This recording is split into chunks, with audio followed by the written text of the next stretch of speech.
مبقاش يعني صورة ده ايه؟ صح. هنعمل بيه ايه؟ مهلبية. هنحشي بيها ايه؟ كنافة. شطور. بسم الله الرحمن الرحيم، وصلى الله وسلم وبارك على سيدي ومولانا محمد رسول الله وعلى آله وصحبه أجمعين. معايا هنا سحلب 4 أو 5 معالق كبار سحلب، ومعاهم برضو قدهم تقريبا لبن بودرة الأصفر. لبن تقطيد الأصفر. حط رشة ملح صغيرة قوي قوي قوي ما بين طراطيف صوابعك.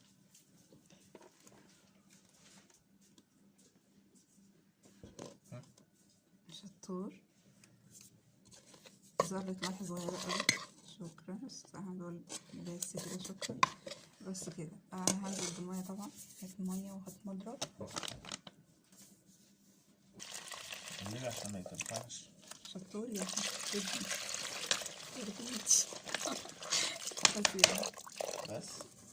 بس انا اصفر دي لا هنزود طبعا. هنزود دقيق كده، معلقتين دقيق. دول هيديني قوام كريمي اكتر، هيزود مثلا الكمية معايا شوية كده يعني. بيدي قوام اتقل اصلا، مشبع اكتر. قلناها يا احنا حطينا نشا كتير ودقيق كتير يعني. عاملين مهلبية يعني القوام بتاعنا يكون سايح. كويس ولا اجيب تاني؟ بس كده يا بسبوسة. شكرا. انا مش بسبوسة. طب هات المضرب بقى وارفعها على النار. اول دور. ايوه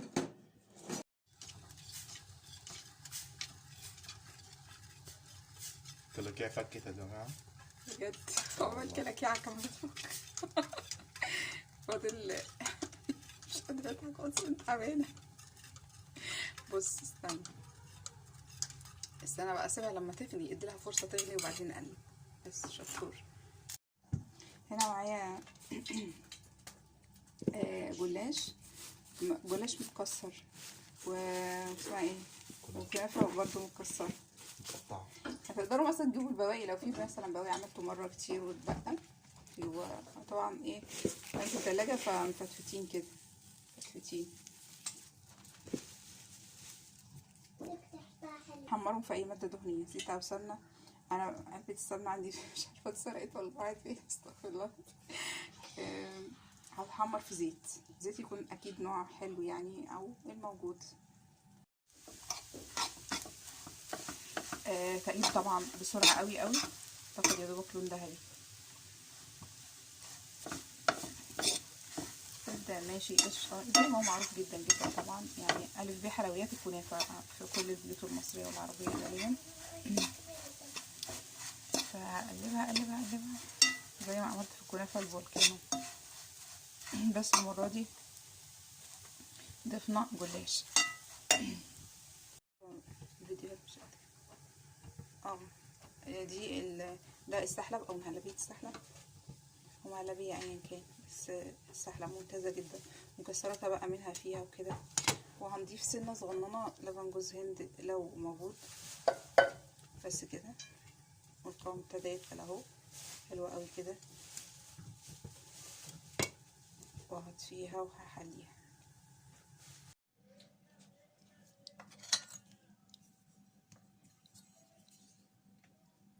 ريحة المهلبية خلاص، اللهم انا صايمين.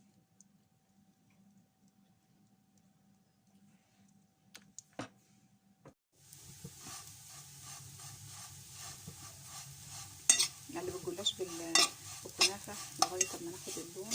تقليب اكيد سريع.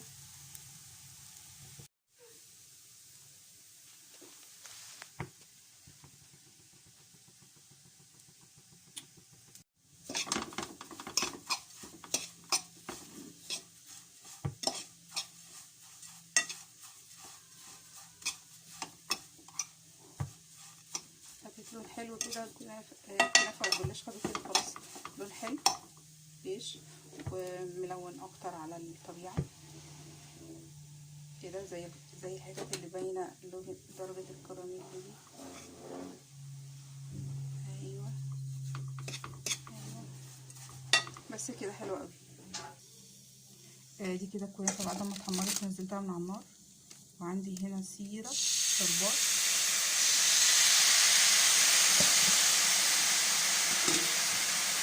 دي كفتة الكنافة، لأول مرة في التاريخ كفتة كنافة.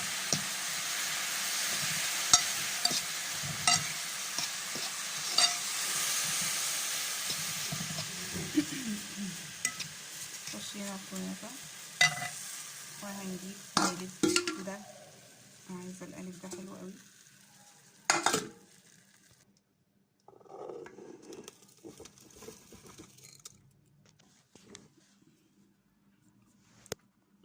بالجنب لو سمحت.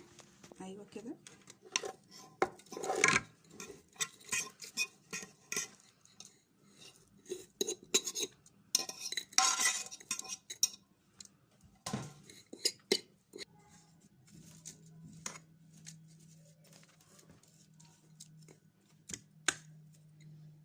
كده ايه، كنافة على جلاش.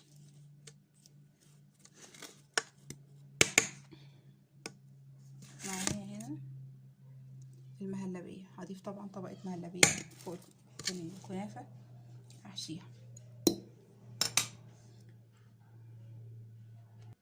هخلي المهلبية بس مش هخليها معسلة قوي عشان يبقى فيه شوية طعم كده ما بين لان الكنافة يعني مسكرة قوي، متحلية قوي بالعسل او بالسيرة.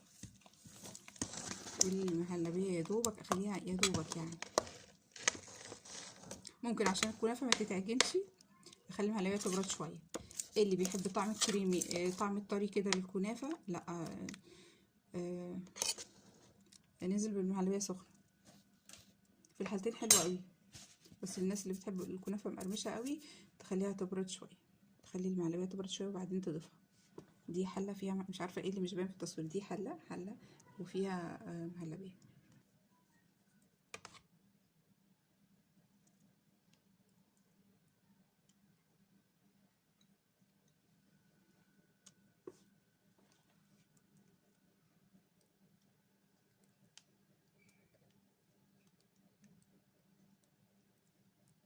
ممكن تتعمل طبقة واحدة كده بس، وممكن تبقى حشو اكمل على الوش ايه، اكمل على الوش اللهم صل على سيدنا محمد، طبقة كنافة تانية. حلو كده، طبقة هتبقى سميكة وجميلة ان شاء الله.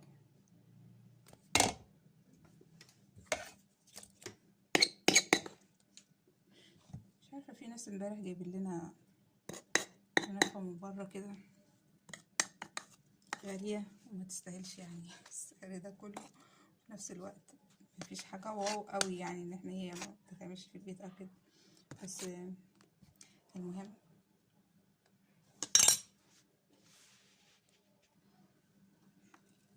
كمل الكنافة والجلاش.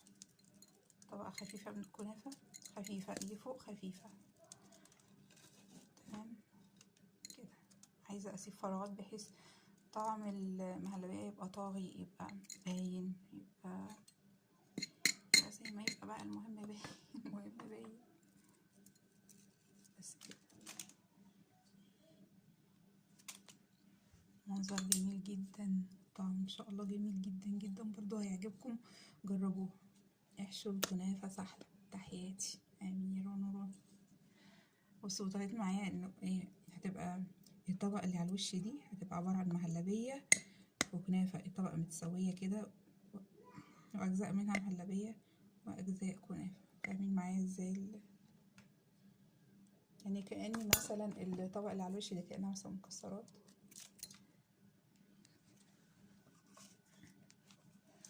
شهية قوي قوي.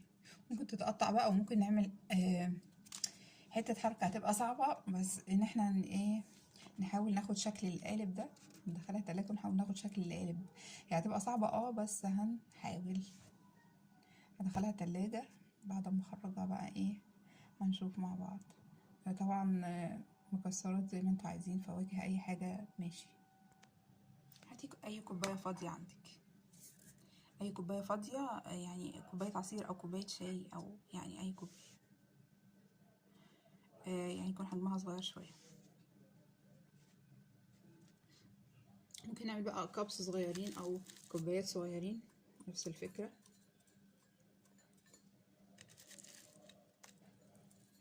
التلت. لحظة يا احمد بصور. بسم الله الرحمن الرحيم. والتلت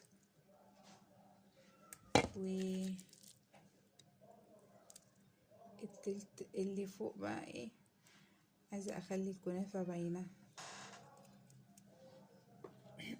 لحظة يا استاذ احمد.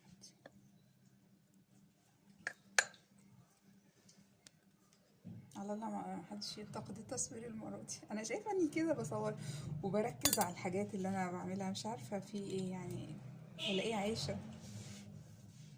لحظة.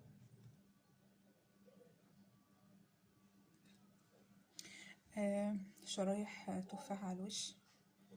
طبعا اكيد كلنا يعني او معظمنا عارفين الطريقة، بس يا رب طريقة التقديم او الفكرة او تعليم للناس اللي سنة اولى مطبخ، العرايس الصغيرين، للبنات الصغيرين اللي لسه بيتعلموا، لأي حد بيحاول يعمل وصفة سريعة وجميلة وفي نفس الوقت يعني على قد ما نقدر على تكون مكونات كمان اقتصادية. فيا رب اللي تعجبه الوصفة يدوس لايك، واللي ما تعجبوش برضه يدوس لايك مجاملة ليه.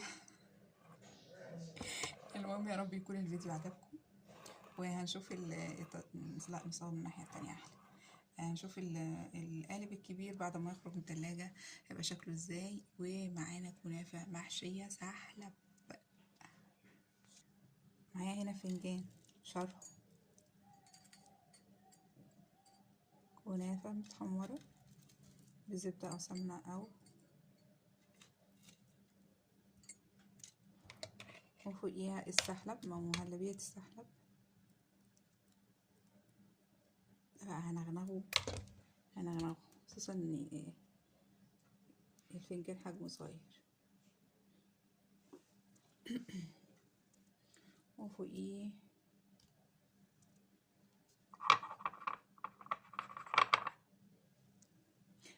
شكله شهي اكتر، وهو فيه حتت من الكنافة باينة مع حتت من المهلبية.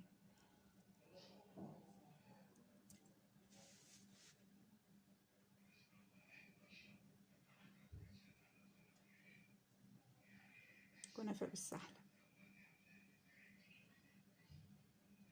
معانا كوباية برضو وشرحه.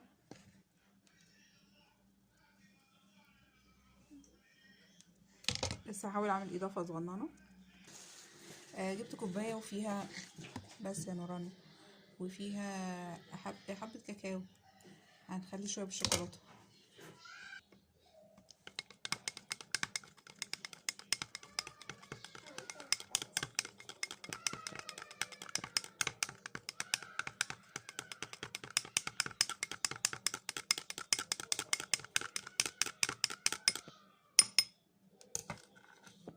بالشوكولاتة. ودي هنضيف كمان طبقة تانية، هنضيف طبقة تانية ومعاها فواكه. وفوقيها مهلبية السحلب اللي هي ايه بالشوكولاتة.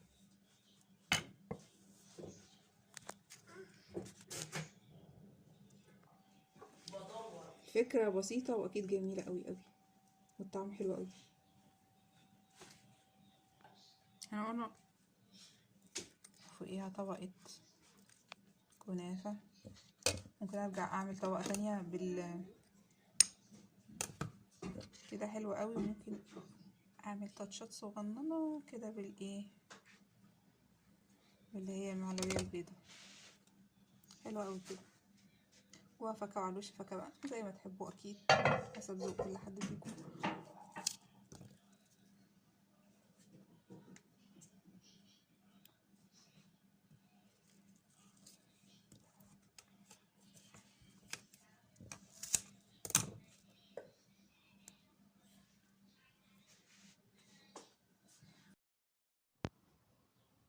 هحاول اقلبها نشوف هتطلع من القالب ولا لا.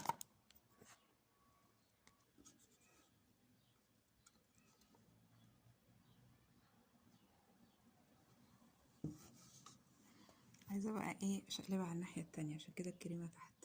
ممكن احط لها كريمة فوق برضو وتبقى برضو بنفس الفكرة.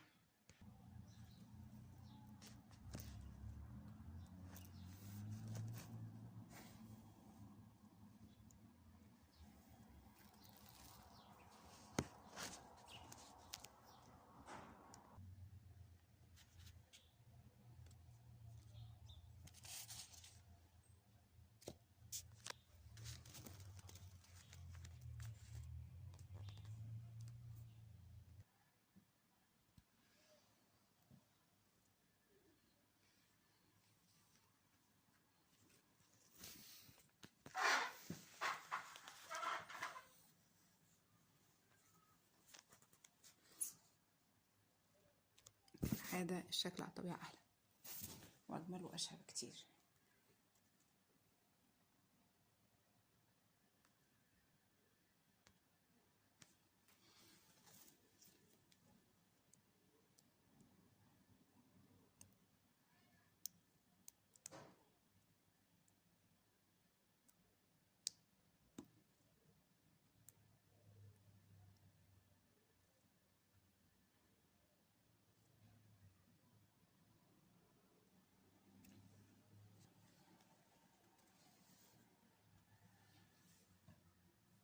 فكرة بسيطة، يا رب تكون عجبتكم.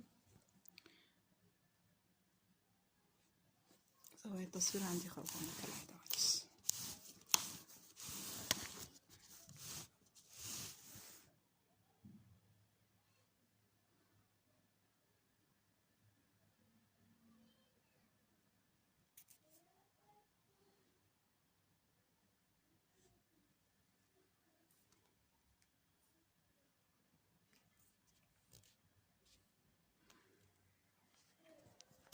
بجد المنظر على الطبيعة أحلى. أنا مش هقول لايك والشير، يا رب الفيديو يكون عجبكم.